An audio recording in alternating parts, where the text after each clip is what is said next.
Want to get into the newest anime episode? Oh man, the newest anime episode. I could tell from most of the episode, it's just like, guys, we blew our budget again last week. We gotta take it.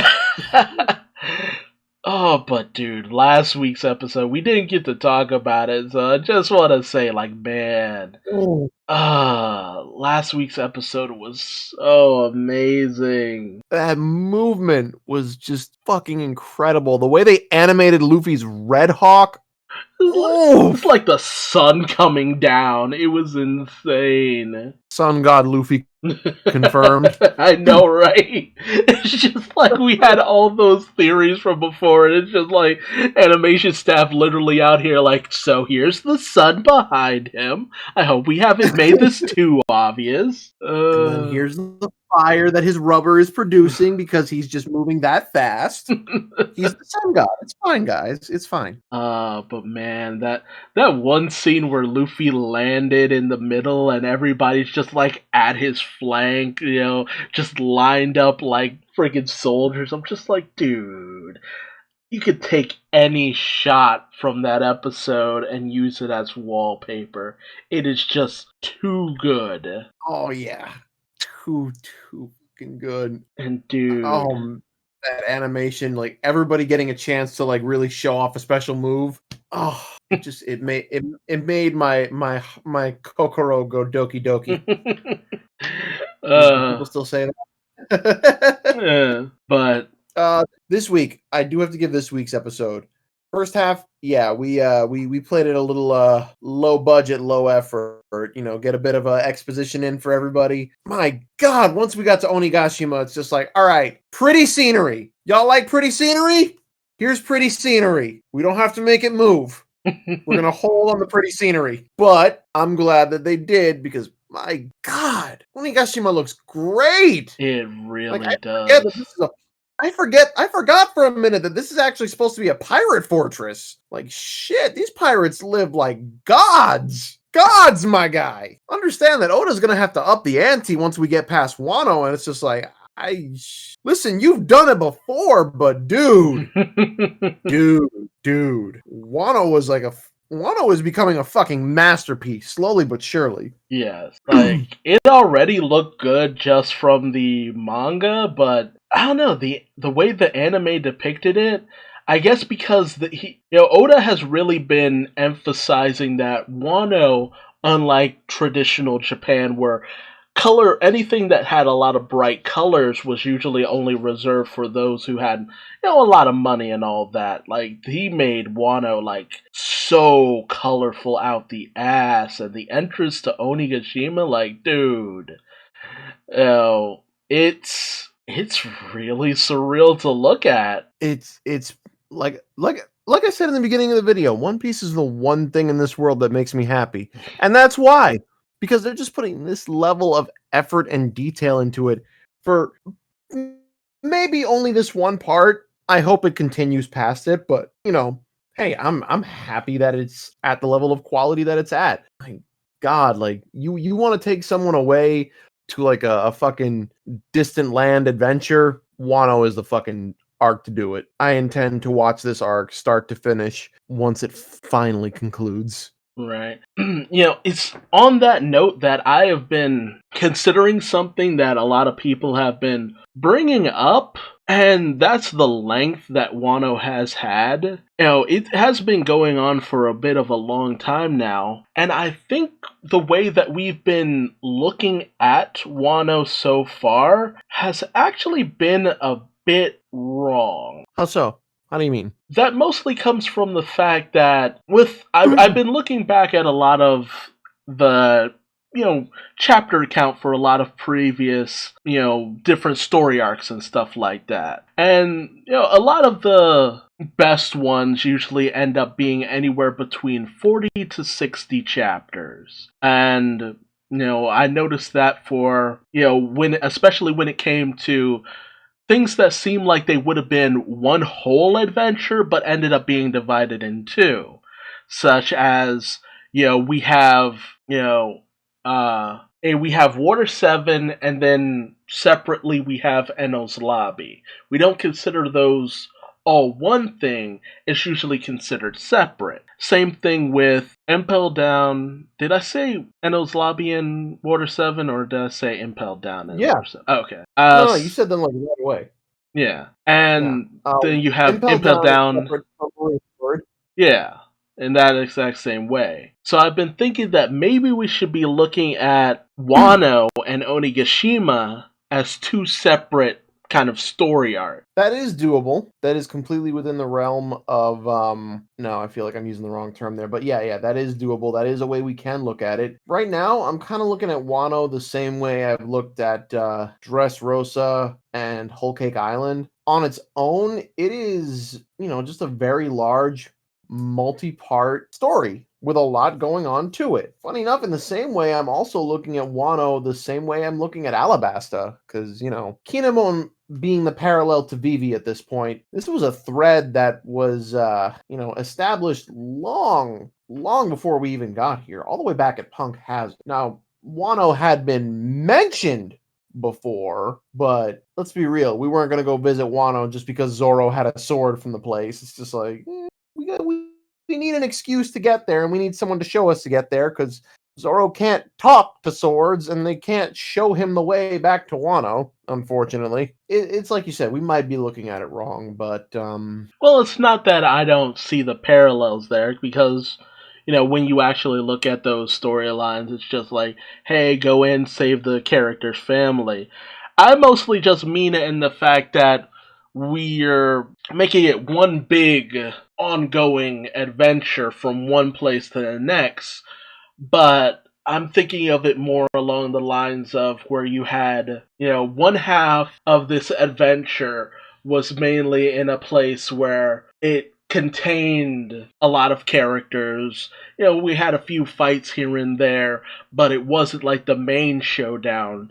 There, we sailed off to someplace else that was the main fighting ground, and that became an arc in and of itself, these various different battles that we had. That's what I'm kind of saying. And whereas a lot of people have been saying, oh man, this has been going on for a long time, I've been kind of considering it from the perspective of, oh baby, we only just getting started kind of thing.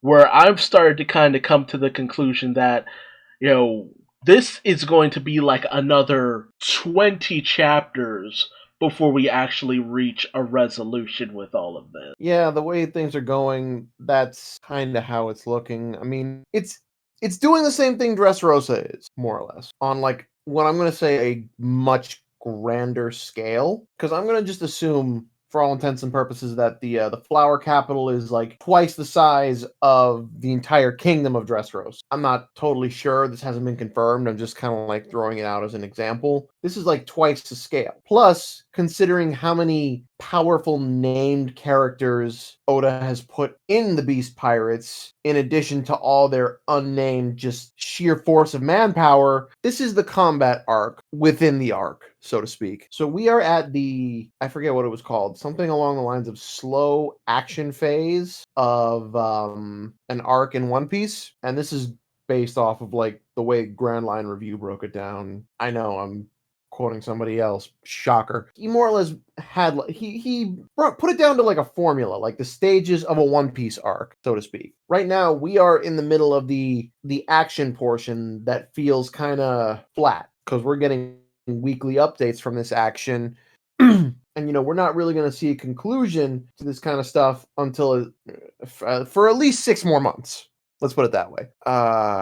Stuff like this is going to be fucking great to watch when you decide to binge the whole arc. But, when you're just kind of going through it like week to week, like we are right now, it could feel like a slog. And I feel like maybe we're at that point right now. Yeah, I don't quite see it that way, but I get where you're coming from. That's the best way I can put it, unfortunately. Well, not really much to talk about in terms of this episode. We can't talk about the Onigashima outfits for everybody. That's pretty much the only thing to talk about, because that ended up taking up like half the episode. You know what? It was worth it to see Robin's outfit. Man, that group shot of everybody. Yeah, and it also goes back to the whole thing about the bright colors of Wano because the manga, everybody's just in black outfits. That's all you see. Here, everybody is in the most vibrant, standoutish outfits possible, and it's just like, my goodness. Let me. I mean to correct you only on this: vibrant, standoutish fetish gear. 'Cause that's just fetish gear. Like all the dudes are wearing leather pants and like straps across their bodies and shit, and the women wear like next to nothing apart from guess what? More straps. That's fetish gear. I'm not saying I'm not here for it. I'm just saying, like, call it what it is. It is funny too because the Beast Pirates are like next to Big Mom's crew have probably some of the most female members out there, and it is just the weirdest thing because the standard issue outfit seems to be fetish bra and panties. Yeah. Isn't there a member of the Beast Pirates, like a male member, who wears like fishnets and high heels? That is Gazelle Man. There we go. Wouldn't it make it harder for him to run? I mean, he's constantly out of breath too. I have no further input. Like, well, shit. I guess they really do make it harder for him to run. It's like either that or he just sucks at running. But or he's an idiot. Yeah, that too, honestly. And it's not like it's all the women, but it's enough of them that it really is kind of stand-outish how many of them just wear these fetish gears, because it's mostly like the foot soldiers and mostly the female foot soldiers. You know, if it's a Beast Pirate member, she's usually in a bra and panties and a few leather straps. Yeah, I mean, to be fair, Queen's technically not wearing a shirt. Yeah. And King is like just covered in leather. A gimp. King is a gimp. Jack's also shirtless, right? Oh yeah, he is constantly shirtless. Listen, I feel like the Beast Pirates are just like, listen, if you don't want to wear clothes, you don't have to wear clothes. I feel like that's their thing. But, you know, Toei has just got to be like, yo, they have to wear clothes. So it's just like, fetish, here it is! Because I always think back to, like, Jin Rummy, who was one of the Beast Pirates who showed up on Zou. And, I don't know how you take bra and panties to its lowest common denominator, but, she is wearing a straight-up thong, and she's not even wearing a bra. She's wearing the biggest set of pasties possible. Like, there's no connection between what's on her tits and anything else on her body. Like I said, clothing's optional. You just gotta cover your naughty bits.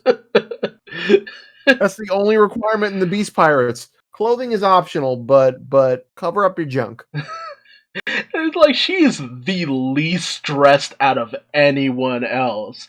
Like, you get to people like Speed and Solitaire, they're at least wearing like clothes. Exposing a little bit of cleavage, sure, but they're actually wearing clothes. Like, not so much for most of anybody else. No. There wasn't really much else I wanted to say on the new episode apart from the raid fetish gear and just how beautiful Onigashima was. Because like I said, man, they blew the budget last week, so it's just like, shit.